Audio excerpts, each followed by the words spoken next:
자, 드디어 이제 요 답을 말씀드리도록 하겠습니다. VR 게임 장르의 선택이란 굉장히 무거운 주제인데, 제가 퀘스천 마크를 달았지 않습니까? 저도 잘 모르겠어요. 솔직히 말씀드립니다. 왜냐면 저도 조금 더 경력이 좀 쌓여야 되고 경험을 쌓아야 되지 않겠냐 하는데, 그렇다고 이제 처음 이제 새로운 VR 게임에 뛰어들고 싶어 하시는 분들도 있고, 저와 같은 시행착오를 또 겪게 하고 싶지 않고, 어떤 학생들이라든가 아니면 새로운 스타트업일 경우, 저의 시행착오를 공유하면서 이런 부분을 도전하는 게 어떻겠습니다라고 살짝의 힌트는 줘야 되지 않겠냐? 그런 생각으로 제가 이 주제를 갖고 나왔고요. 요거는 이제 오큘러스 초창기의 유명한 게임들입니다. 중간에 이거 보시면 고정 위치 슈팅 게임 블랙트레인이라고 하는 게임인데요. 아까 말씀드렸듯이 FPS 게임은 위험하다. 근데 요 개발사가 어디냐면 그 아이디 소프트? 이드 소프트? 되게 유명한 게임이죠. FPS 게임의 최고봉인 그분들이 언리얼 게임 엔진으로 만든 유명한 게임인데요. 요게 지하철을 타다가요, 가만히 서 있습니다. 가만히 서 있다가 다음 정거장에 가서 문이 열려요. 그럼 제자리에서 여기 밖에 있는 적들을 쏘고 조금밖에 이동 안 합니다. 그래서 움직일 때는 기차를 타고 가는 거예요. 재밌는 방식이죠. 그러니까 액션은 있고,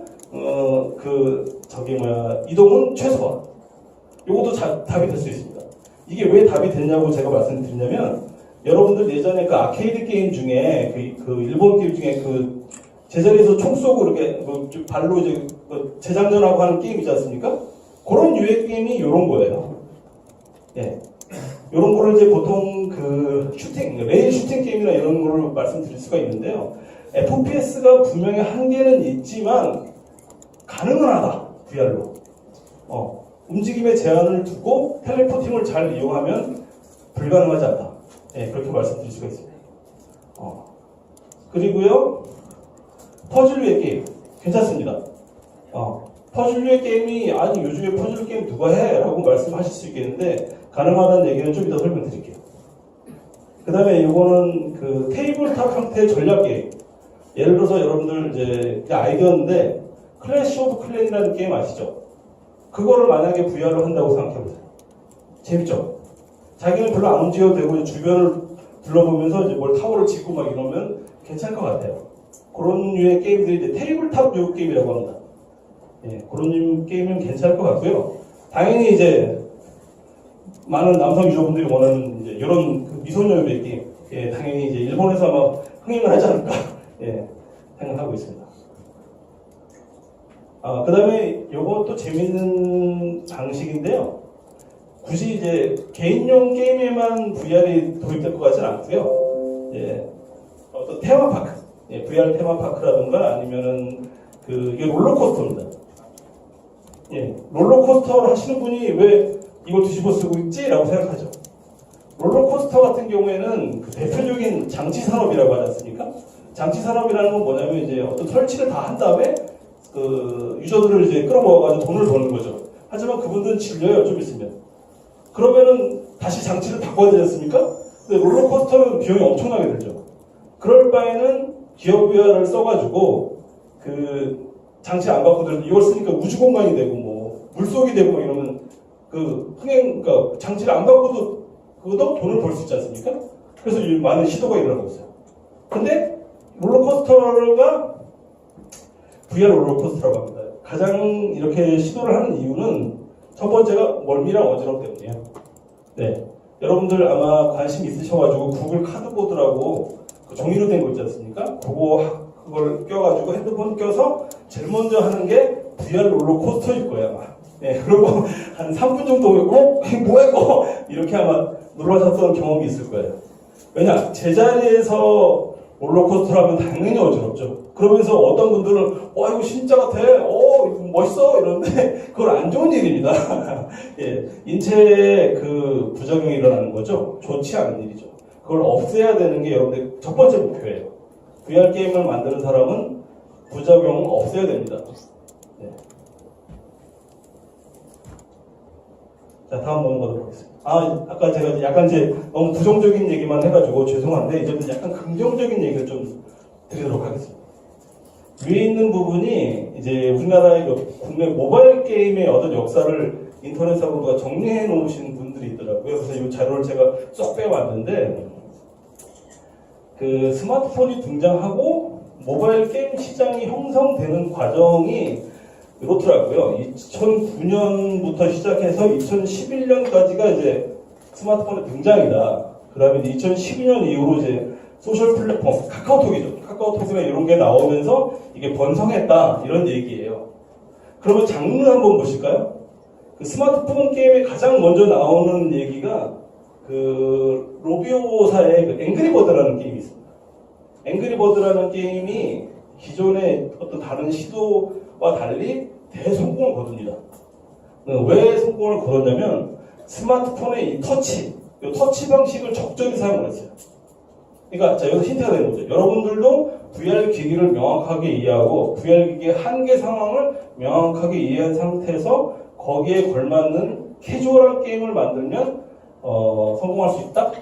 예, 라고 설명드릴게요. 물론 이제 이거는 희망적인 얘기고 실질적으로 이제 시장 상황 얘기하면은 담담하긴 하죠. 아직 초창기니까. 그렇고요. 그다음 밑에 한번 제가 정리한 건데요.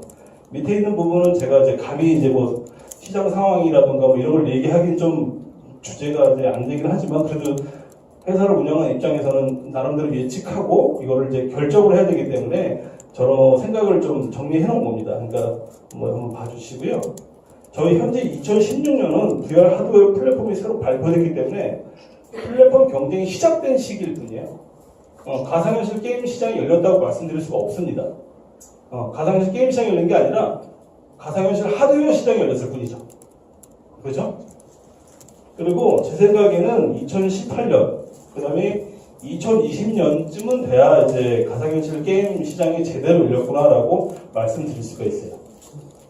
예를 들어서 2020년이 되면요, 가장 중요한 게 뭐가 되냐면 그 5G 통신이 나온다고 합니다. 여러분들 초당 몇십 기가, 20기가인가? 이게 전송이 된다면서요? 그러니까 고화질 영화가 1초 만에 전송이 되는 그런 시대가 오죠. 그러면 그 통신 용량이 엄청 커지지 않습니까? 그럼 남아 돌잖아요. 통신 자원이. 그럼 VR 하겠죠. 네. 예를 들어서 이제 지금 아프리카 TV라는 데서 VR을 하고 있는데 거기 들어가 보시면 VR 샘플들은 있어요. 실시간 채팅을 하는 게 아니라 동영상을 찍어 놓은 거를 사용자들이 뒤집어 쓰고 와서 보는 게 되는데 요 시대가 되면 실시간 채팅이 되는 거죠. 예, 그렇게 될 겁니다. 그러니까 2020년까지는 여러분들도 시간이 되게 많아요. 예, 많은 다양한 실험들을 하고 실패를 해도 괜찮습니다. 대신 크게만 안 걸리시면 되죠. 그래서 모바일 게임 시장과 그 VR 시장의 어떤 형성 과정에서 내가 어디 위치에 있고 어떤 방향을 잡아야 될지에 대한 설명을 고민을 하시면 되는 거고요. 그 다음에 이제 요거는 아까 설명드렸듯이 카메라 웍이라든가 이런 부분을 어떻게 교묘하게 잘 피했냐. 그래서 이런 식의 게임을 만들었더니 성공할 것 같다라는 제 예측인데요. 지금 저희 게임은 아니고 불행하게도 외국 게임입니다. 외국 게임에 있어서 여기 이제 유명한 히어로 바운드라는 게임인데요. 이 게임을 만든 개발사가 이제 다시 이제 새롭게 만든 게임을 하나 보도록 하겠습니다. 예, 요겁니다. RPG 게임이에요. 네, 드디어 RPG 게임이 나왔습니다. RPG 게임이 나온다는 얘기는 상업적인 그 성공을 시작할 수 있는 게 되죠. 사실. 예. RPG 게임에 돈을 많이 지르거든요, 사람들. 예. 그래서 얘네들은 아까 제가 말씀드렸던 멀미나 어지러움 어떤 식으로 돌파했냐 이걸 설명을 드리면서 제 강의를 마치려고 하는데 간단하게 이제 동영상을 좀 보도록 하겠습니다.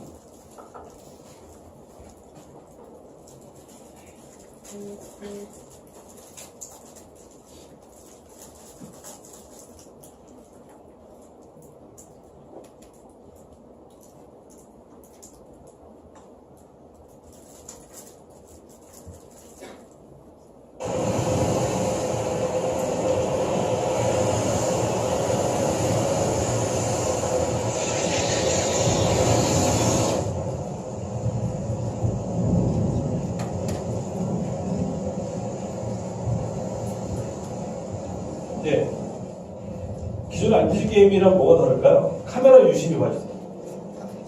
네, 장소를 이동할 때마다 카메라가 카메라가 이걸 제가 영상을 하는 사람이 아니고 잘 모르는데 카메라 바뀌죠. 네.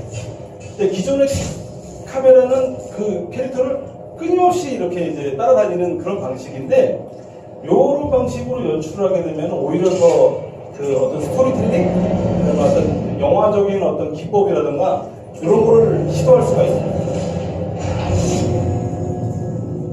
사운드 너무 커 좀 주실게요.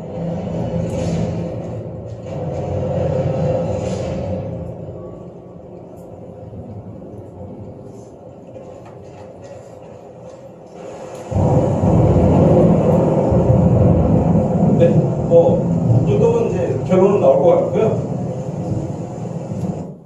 네, 마무리하도록 하겠습니다. 제가 생각할 때는요, 그 앵그리버드의 그 얍삽함을 배워라라고 말씀드리고 싶어요. 왜냐면 사실은 앵그리버드는 그 기존에 없던 게임이 아닙니다. 예전에 이제 플래시로 되게 유명한 게임을 그 스마트폰으로 약삭빠르게 이렇게 접목을 해가지고 돈을 떼돈을 벌었어요. 그러니까 여러분들 만약에 VR 게임을 개발해보자 하는 생각이 있으시면 굳이 말도 안 되는 거 만드시 마시고요. 기존에 좀 흥행했던 거, 근데 되게 가벼운 거, 카메라가 많이 안 움직여도 되는 장르를 선택하셔가지고 실험적으로 재빨리 만들어서 공개해보세요. 그럼 아마 기회가 많아질 거라고 생각합니다. 저 강의 여기까지만 마치도록 하겠습니다.